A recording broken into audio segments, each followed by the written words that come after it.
Bonjour à tous, bienvenue sur BBI Boss Business Interview, le rendez-vous des acteurs économiques à impact positif dédié aux chefs d'entreprise. Aujourd'hui, j'ai le plaisir de recevoir Paul Rousselin, qui est le fondateur de Cueillette Urbaine, qui est une entreprise qui œuvre pour le développement de l'agriculture et de ses bienfaits en milieu urbain. Bonjour Paul. Bonjour Emma. Alors aujourd'hui, vous accompagnez les citadins en leur proposant un cadre plus agréable en termes de santé, de paysage également et de travail. Quelles sont vos offres de services, Paul ? Alors, donc effectivement, c'est ça, on fait du paysage comestible, donc on a différentes offres pour venir végétaliser la ville avec du comestible, donc des fruits et légumes. On a la ferme urbaine, où vraiment on va se mettre sur un lieu, on va venir déployer un outil de production de fruits et légumes.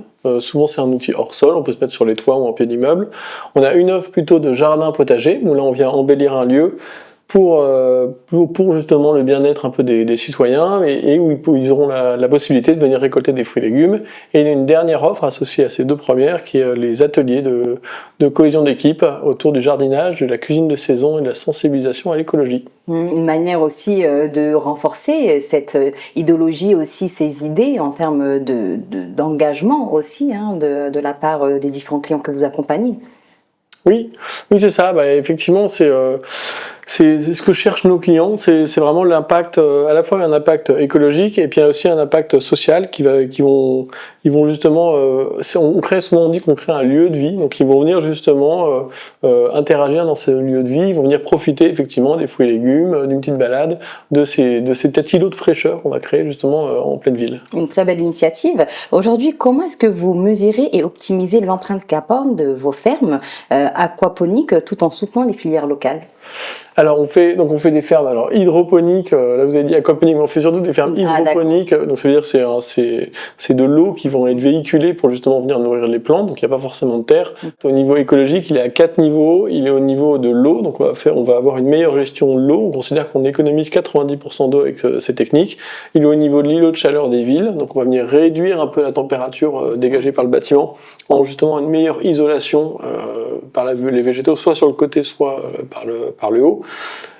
On va venir mieux gérer les déchets, donc en fait on va utiliser des composteurs, on va gérer tous ces déchets, on va recycler les déchets de la ville, ils vont être recyclés en nourriture pour les plantes, en compost.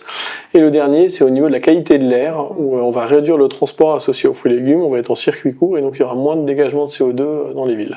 Et ça vous fait combien de fermes aujourd'hui à votre actif ? Aujourd'hui, en Île-de-France, on a 8 fermes qu'on gère en propre, mais après, dans toute la France, on a réalisé une soixantaine de fermes, des projets de travaux. D'accord, très intéressant. En quoi l'agriculture urbaine durable contribue à la dépollution des villes, Paul ? Alors, donc la dépollution des villes, c'est un peu les 4 axes que j'ai donnés. On va venir justement mieux gérer ces différences, l'eau, l'air, la chaleur.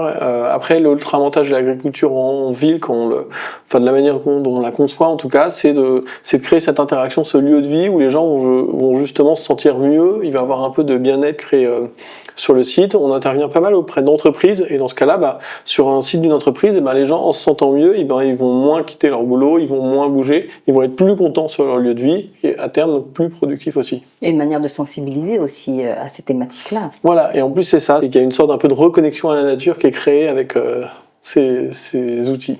Quel message vous souhaitez faire passer à travers les ateliers que vous proposez et même les événements que vous organisez ?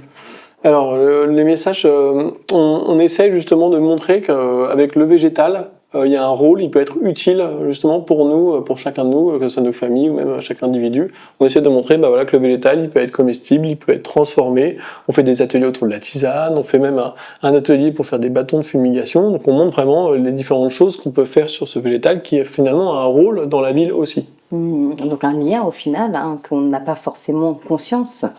Oui. On n'est pas dans le métier, en tout cas. Oui, c'est ça. L'idée, c'est ça. C'est un peu ce que je disais, la reconnexion à la nature. On essaie de voir comment on peut resensibiliser les gens à ce côté-là, qui, mine de rien, des fois en ville, on ne le voit pas vraiment. On a l'impression qu'il n'est pas là et donc on n'y prête pas attention. Une dernière question, Paul. Quel avenir avez-vous pour Cueillette Urbaine ? Alors moi, l'avenir qu'on voudrait, nous en tout cas au sein de Cueillette Urbaine, ce qu'on aimerait bien en fait, qu'il y ait de plus en plus de projets à travers dans chacune des villes. Mais ce qu'on aimerait bien, c'est que sur chaque restaurant, sur chaque supermarché, il y ait justement un outil de production de fruits et légumes, une ferme qui se met en place et qui permet de produire en direct. Donc que ce soit pour l'aspect écologique comme pour l'aspect social, et ben ça permettrait justement qu'on vive mieux ensemble et qu'on gère mieux justement un peu la planète à chaque échelle. Les fruits et légumes transiteraient moins et seraient produits en direct dans chaque restaurant, dans chaque supermarché. Merci beaucoup, Paul. Je rappelle que vous êtes le fondateur de Cueillette Urbaine qui développe des fermes urbaines à la fois productives mais également écologiques. Merci. Merci à vous d'avoir regardé cette interview jusqu'à la fin et je vous dis à très vite pour une nouvelle émission de BBI.